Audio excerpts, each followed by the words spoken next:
अस्सलाम वालेकुम, मैं हूं फैज़ान। आज हम मौजूद हैं पाकिस्तान पीपल्स पार्टी से ताल्लुक़ रखने वाले हैदराबाद के मुतहर्रिक एमएनए के साथ।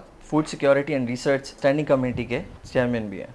हमारे साथ मौजूद हैं सईं तारिक शाह साहब। अस्सलाम वालेकुम सर। वालेकुम सलाम। कैसा सर? अल्हम्दुलिल्लाह, आप सर सुनाएं बहुत खैर से। शुक्रिया, आपने हमें टाइम दिया। चंद सवालात के साथ आज आपके पास पाकिस्तान पीपल्स पार्टी की digital media Hyderabad district urban के एक छोटी सी टीम मुख्तसर साहब एक इंटरव्यू लेना चाहती श्योर। है। सर आपने 2018 में वोट लिए 84,000 प्लस, 85,000। 85,000 राउंड। अभी आपने लिए 1 लाख से ज़्यादा वोट। जी, अल्हम्दुलिल्लाह। अल्हम्दुलिल्लाह। इतने सारे आपके जो प्रोजेक्ट्स हैं उसमें अपनी कॉन्स्टिट्यूंसी को किस तरह आप लुक आफ्टर करते हैं, और जो आपके रूरल साइड पे जो इतने मैसिव प्रोजेक्ट्स चलते हैं तो उसमें वक्त का बैलेंस किस तरह करते हैं? सबसे पहले तो ये अल्लाह ताला की बहुत बड़ी मेहरबानी है कि 2018 में 85,000 प्लस वोट्स थे, लेकिन लीड तकरीबन 32-33,000 थी। ग्रेट। उसके बाद अल्लाह ताला की मेहरबानी से सबसे पहले, अच्छा। और उसके बाद मैं कहता हूँ हमारी पार्टी, हमारी लीडरशिप की मेहरबानी है, उनकी क़यादत है, उनका विज़न था। जिस विज़न के तहत यहाँ पे जो हमने हैदराबाद में जिस तरह काम करवाए और पीपल्स पार्टी ने जिस तरह हमें फंडिंग दी सही। गवर्नमेंट की तरफ से, सिंध गवर्नमेंट की तरफ से, क्योंकि हम लोग वैसे अपोजिशन में थे। पीटीआई 3.5 साल उस वक्त रूल कर रही थी, और पूरे पाकिस्तान में सिवाय सिंध के। सिंध में अगर स्कीमें मिली तो अल्लाह ताला की मेहरबानी से पाकिस्तान पीपल्स पार्टी की तरफ से हमें वो जो सपोर्ट मिली। 2024 का जो रिज़ल्ट था उसमें आवाम ने अपना फ़ैसला दिया, अच्छा। और वो फ़ैसला ये था कि तकरीबन 1,08,000 वोट तकरीबन पाकिस्तान पीपल्स पार्टी को NA 218 में पड़े, और सामने सिर्फ 7,000 कुछ वोट थे। तो 1 लाख, वो जो 32,000 या 33,000 की लीड थी, वो अल्लाह ताला की मेहरबानी से और हमारी पीपल्स पार्टी की जो आला क़यादत की तरफ से जो यहाँ पे काम करवाए गए, जो हमें सपोर्ट मिली, उसकी वजह से वो लीड 32-33,000 से बढ़ के 1,01,000 पे चली गई। मैसिव तो है। ये अल्लाह ताला की मेहरबानियाँ हैं, पीपल्स पार्टी की, हमारी आला क़यादत की मेहरबानी है, और बाकी जो हमसे यहाँ पे हो सकता है, हम हर वक्त आवाम के साथ होते हैं। पाकिस्तान पीपल्स पार्टी का मंशूर ही आवाम। सर इसके साथ साथ आप MNA, as an MNA then you have your constituency, उसके बाद आप चेयरमैन हैं एक इम्पॉर्टेंट स्टैंडिंग कमेटी के, जो कि national food security and research की है। उसमें आपका जो किरदार है वो बड़ा मुतहर्रिक है। अभी आप रिसेंटली बेलारूस गए थे, तो कुछ हमें उसके बारे में बताएंगे कि क्या वहाँ पे डेवलपमेंट्स हुई हैं, वहाँ पे जो अब जो हमारा as a third world country, और एग्रीकल्चर में तो हम काफ़ी पीछे हैं जबकि we are rich in agriculture. तो क्या हम एक्सपेक्ट कर सकते हैं कि जो न्यू सीड ब्रीडिंग्स हैं, न्यू टेक्नोलॉजीज़ हैं, वो रिसेंट फ्यूचर में we can see in Pakistan? इंशाल्लाह, इंशाल्लाह। अगेन अल्लाह ताला का बहुत बड़ा एहसान है।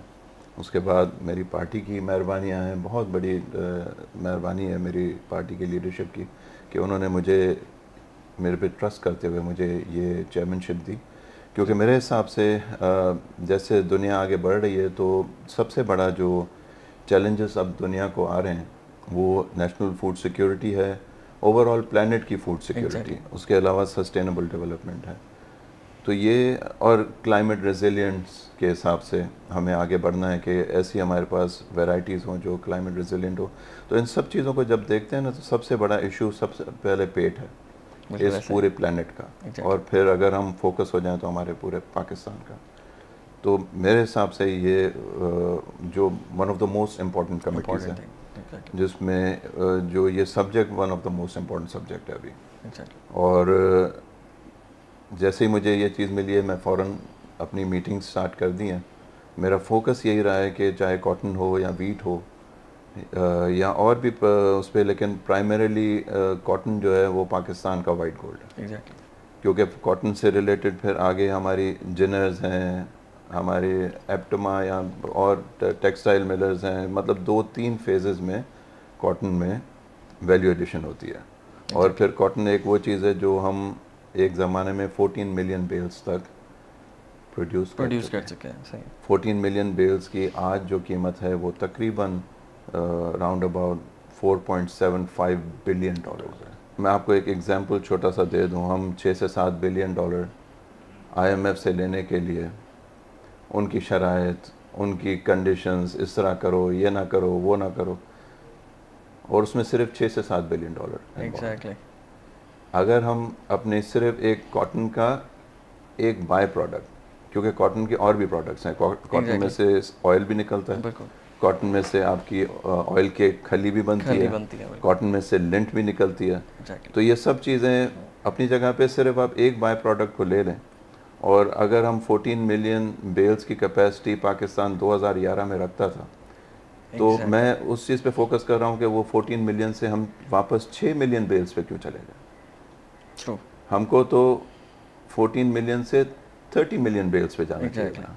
आज अगर हम 30 मिलियन बेल्स पे होते तो हमारी प्रोडक्ट की वर्थ तकरीबन $9.5 बिलियन होती। अगर $9.5 बिलियन हमारे पास सालाना कॉटन की एक बाय प्रोडक्ट से मिल सकते हैं, तो आप सोचें कि हम एग्रीकल्चर से अपने तमाम इश्यूज जो हमारी इकोनॉमी के हैं उनको हम रिजॉल्व कर सकते हैं। उसके अलावा दूसरा जो मेन हमारी प्राइमरी क्रॉप मेरे हिसाब से वो वीट है। हर इंसान को आटे की तो ज़रूरत है। तो उसके ऊपर भी फोकस किया हुआ है। अगेन इस बार कुछ मिसहैप्स हुए हैं, इसकी वजह से आगे फ्यूचर में मैं देख रहा हूँ कि शायद बहुत सारे किसान वीट शायद ना भी लगा। उसके लिए बेहतर वैरायटीज़ तो एनी केस हमें लानी ज़रूरी है। प्राइस अच्छी नहीं मिलती तो कम से कम एवरेज अच्छी आनी चाहिए। ट्रू। अगर हम 10,000 पे बोरी हमें नहीं मिलती, हमें 6,000 मिलती है, लेकिन अगर हम पीछे हमारी वीट की अब पाकिस्तान की एवरेज है 32 मन सही फी एकड़, अगर हम उसको 60 मन पे ले जाएं तो फिर वो हमें फ़र्क नहीं पड़ता कि 10,000 पे बैग मिली या ना मिली, वो 6,000 पे भी हमारे लिए ज़्यादा फीजिबल बन जाती है। तो उस सिलसिले में मैं गया था और हमारे ऑनरेबल स्पीकर साहब बेलारूस जा रहे थे, तो उसमें एक बहुत बड़ा पोर्शन जो है वो लिंक था उनसे, जो बायलैटरल मीटिंग्स थी उसमें एग्रीकल्चर वाली साइड को मैं हेड कर रहा था। मेरी वहाँ पे एग्रीकल्चर मिनिस्टर से भी बात हुई बेलारूस के, और इंशाल्लाह मेरे हिसाब से इसी साल के एंड तक अब वो लोग भी आ रहे हैं इधर बेलारूस से, उनकी भी उनके head of states most likely अब इंशाल्लाह पाकिस्तान आ रहे हैं। That's great. और हमारी आपस में कमिटमेंट हुई है कि हम टेक्नोलॉजी, रिसर्च और सीड्स एक दूसरे के साथ शेयर करेंगे।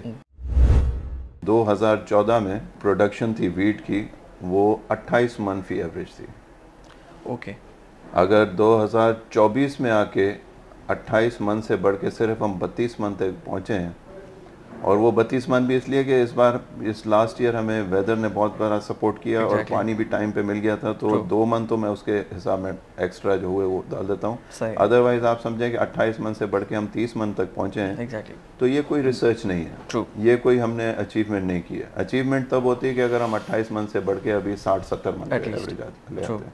अगर दुनिया वहाँ इस रेट पे पहुँच सकती है तो हमारे पास तो सब कुछ अल्लाह ताला ने दिया है। हमारे पास चारों मौसम है, हमारे पास ज़मीनें अच्छी हैं, लेवल्ड ज़मीनें हैं, हमारे पास ज़बरदस्त कैनाल का सिस्टम है। हर वो अल्लाह ताला ने चीज़ हमें मुहैया की है, नेमत मुहैया की है, जिससे हम एक ज़बरदस्त अपना एवरेज प्रोडक्ट निकाल सकते हैं। तो this is what I am hoping कि इंशाल्लाह नए सीड्स और क्लाइमेट रेजिलिएंट सीड्स के ऊपर ज़्यादा काम करूँ इंशाल्लाह। सर आपने कॉटन की बात की, cotton as I have studied के कॉटन का textile obviously it's a merger of things. तो कॉटन और टेक्सटाइल इंडस्ट्री में जो हमारा इस बार का टारगेट है फॉर एक्सपोर्ट वो अराउंड $25 बिलियन है। तो इस वक्त मुझे याद है आपने अप्रैल में इन द सेशन ये कहा था कि स्पेशल कमेटी फॉर्म करनी चाहिए बिकॉज पीजेंट्स आर सफरिंग। तो आपको नहीं लगता कि कॉटन की इस वक्त जो हमारी डिक्लाइन हुई है, अगर उस वक्त वो स्पेशल कमेटी फॉर्म कर दी जाती तो शायद कुछ ना कुछ फायर फाइटिंग की सिचुएशन करके और हम बेहतर इसको प्रोडक्शन कर सकते थे? जी, असल में उस वक्त स्टैंडिंग कमेटीज़ जो काम करती हैं वो उस वक्त बनी हुई नहीं थी। एग्जैक्टली। और उसका कुछ प्रोसीजर्स रहा है कि पहले उसके मेंबर्स चुने जाते हैं, फिर मेंबर्स चुनने के बाद उसकी मीटिंग होती है, उसमें फिर उनका हर स्टैंडिंग कमेटी में फिर उनका चेयरमैन वो इलेक्ट करते हैं। फिर चेयरमैन इलेक्ट होने के बाद वो अपना 15 दिन महीने के बाद का एक एजेंडा पहला रखता है, उसके बाद फिर पहली मीटिंग होती है। तो उसमें मुझे जो फील हुआ, और हुआ भी वैसे ही कि 2-3 महीने लग जाएंगे। हमारी नेशनल फूड सिक्योरिटी की कमेटी उस टाइम पे नहीं थी, जी, तो मुझे ये था कि जब तक ये प्रोसेस कंप्लीट होगा तो 2-3 महीने गुजर जाएंगे, डिले हो जाएगा, और सही 2-3 महीने का टाइम हमारे पास था नहीं। था, सही। हमें किसी भी क्रॉप को लगवाने से पहले देखें, आपको एज अ गवर्नमेंट आपको ये चीज़ें स्टेयर करनी होती हैं, एग्जैक्टली, आपको डायरेक्शन देनी होती है लोगों ट्रू, को। तो अगर हम उसी वक्त स्पेशल टीओआरस के साथ, स्पेसिफिक टीओआरस के साथ अगर हम एक कमेटी बना देते जिसका काम ज़्यादा नहीं होता, भले 1 महीने का काम रखते, उसके बाद 1 महीने के बाद भले वो कमेटी ख़त्म कर देते हैं। सही, मेरी उस वक्त सोच ये थी कि जब तक ये बनेगी तब तक कॉटन ऑलरेडी सोइंग हो चुकी होगी, एग्जैक्टली, और अगर हम कॉटन में जो इश्यूज हैं उनको टैकल नहीं करते तो कॉटन बहुत कम होगी। तो ऐसा ही हुआ है, आई थिंक। अनफॉर्चुनेटली वो बात जो है सही हो गई है। अल्लाह खैर करे, अल्लाह करे कि इंशाल्लाह इसमें कुदरत की तरफ से सपोर्ट हो जाए हमें कोई, कि हमारी यील्ड्स बढ़ जाएं। सही, लेकिन इस बार जो टारगेट्स हैं वो मैं समझ रहा हूँ कि लास्ट टाइम हमने 8 billion exactly, sorry 8 million bales को हमने क्रॉस किया था। 8 मिलियन, 8 मिलियन, 8.2, जो कि 8.5 आप बता रहे मिलियन, हैं कि 2011 में 14 मिलियन जो थी, कि 14 थी। और 2011 में वी सॉ अ ह्यूज, 2010 में we saw a huge flood, जी हाँ, लेकिन स्टिल वी मैनेज के हमने अल्हम्दुलिल्लाह, उसको 14 अल्हम्दुलिल्लाह मिलियन एक तक अच्छा ले आए। फिगर आया था। तो अभी वो लास्ट ईयर हुई है 8.2 मिलियन 8.2, बेल्स, अब उसकी बात हो रही है 6 मिलियन बेल की। तो अगर सोइंग से पहले हम बैठ जाते और जो कॉटन पॉलिसी 2024-25 हम उसी वक्त अनाउंस कर देते, एग्जैक्टली, और हम किसान को एक अश्योरेंस ये दे देते थे कि हम एक मिनिमम इंटरवेंशन प्राइस रख देते हैं कि जी आपसे अगर कोई नहीं ख़रीदेगा तो टीडीपी आपसे 8,000 परचेज, रुपये खरीद बिल्कुल, लेगी।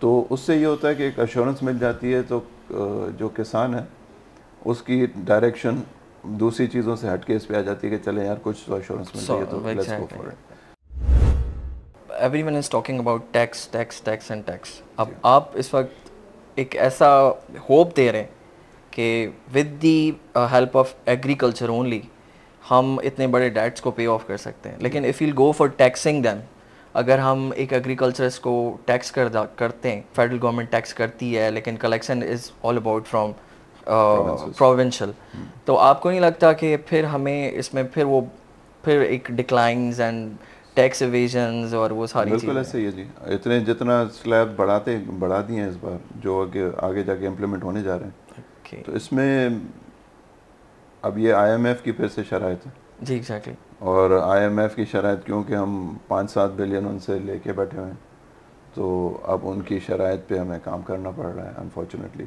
ये कोई ढकी छुपी बात नहीं है। नहीं है, ट्रू, आईएमएफ बैठती है, आपके बजट को देखती है, वही आपके साथ बैठ के बजट डिस्कस करते हैं, और एग्जैक्टली, कितना टैक्स कलेक्ट करना है, कितना गवर्नमेंट ने रेवेन्यू जनरेट करना है एक साल के लिए, वो उनके साथ बैठ के डिस्कस करना डिस्कस पड़ता है, जारी करना बात है। पड़ता और उनको अपनी रिकवरी भी चाहिए, तो दैट इज़ नॉट फीसिबल। अभी हम 9 ट्रिलियन से भी ऊपर हमारी सिर्फ डेट सर्विसिंग दैट्स चली गई है, एग्जैक्टली, उसमें एक्चुअल जो प्रिंसिपल अमाउंट की रीपेमेंट नहीं है, including that markup on all, सिर्फ markup okay, only markup 9 trillion जो हमें रुपी रुपीस जी जो हमें देने उसमें मार्कअप देना जी। है, तो अब ये हालात इस तरह पे हम अब सस्टेन नहीं कर सकते।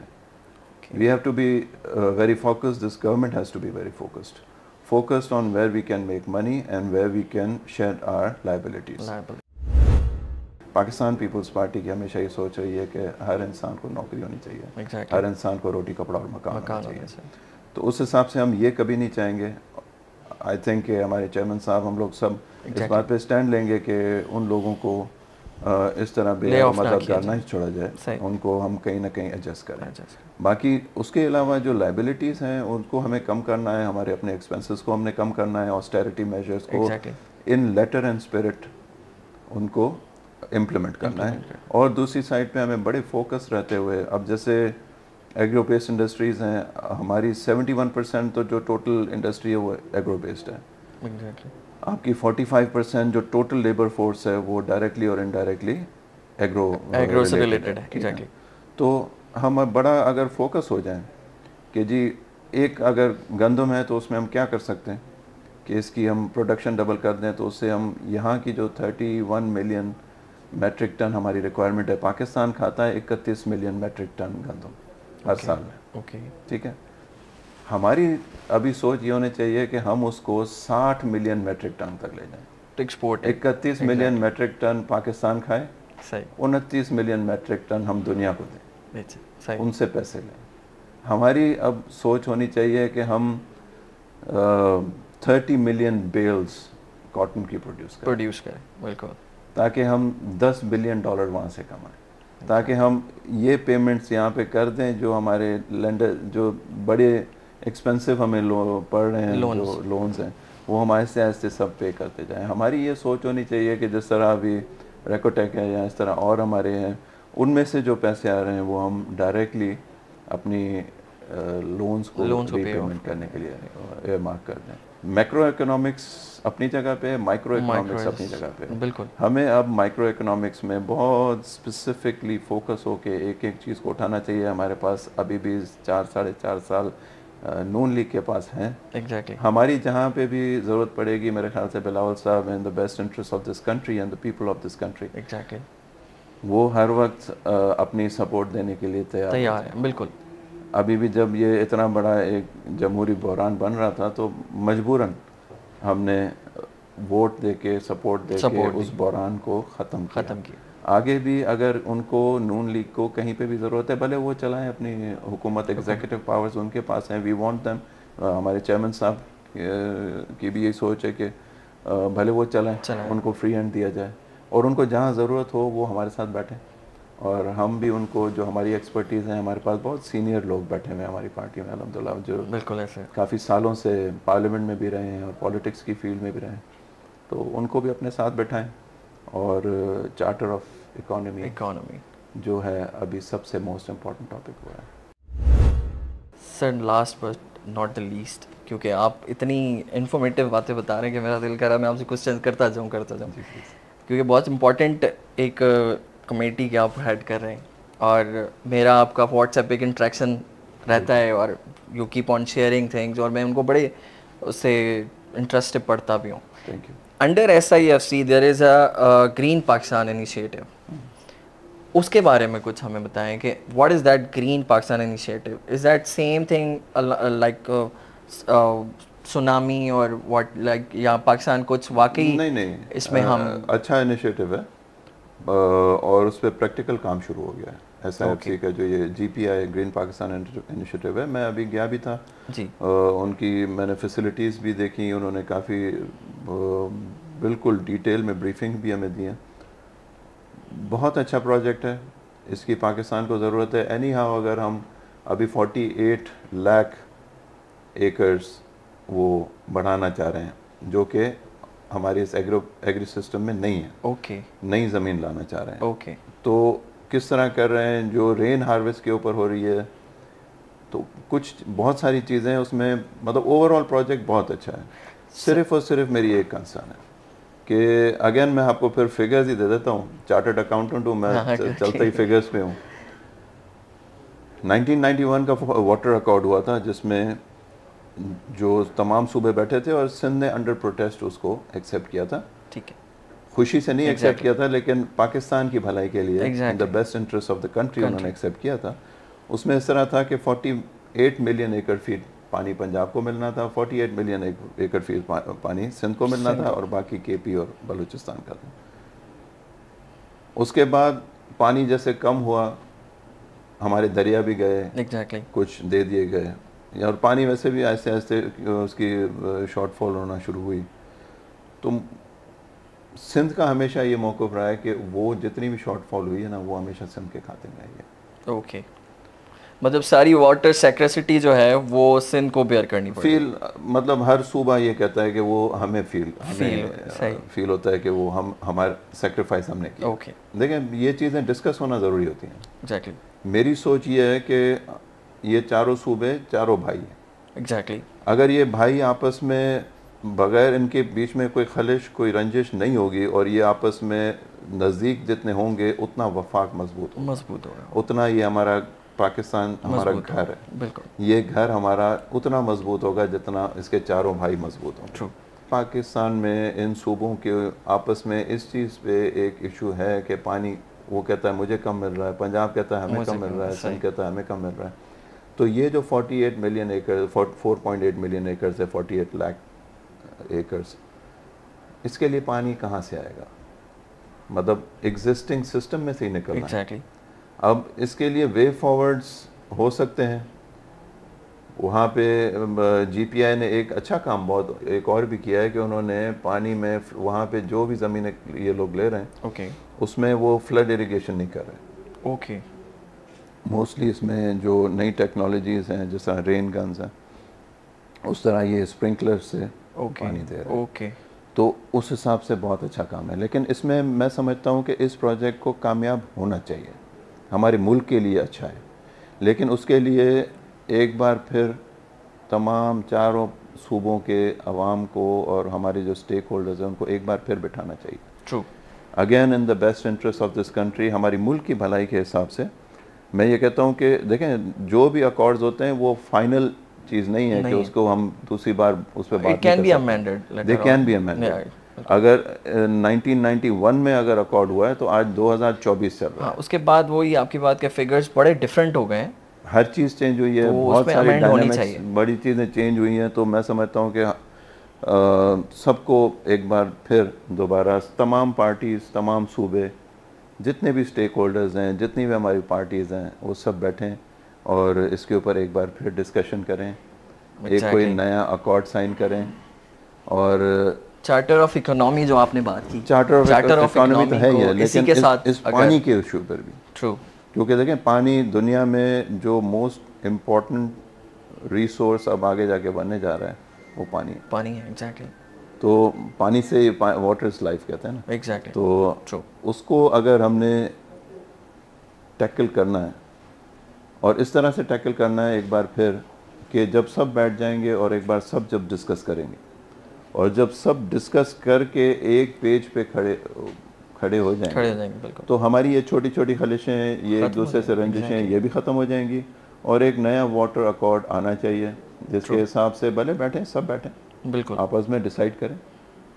हर सूबा अपनी अपनी बात सामने रखे और चारों सूबे, चारों भाई मिल के इस घर की भलाई के लिए आपस में लें दें, सेक्रीफाइस करें, जो भी करें, लेकिन एक जगह खड़े होके इस चीज़ को भी इम्प्लीमेंट करवाएं।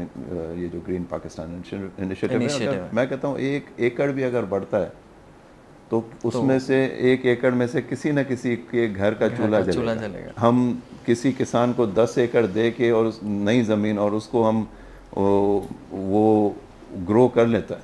ट्रू।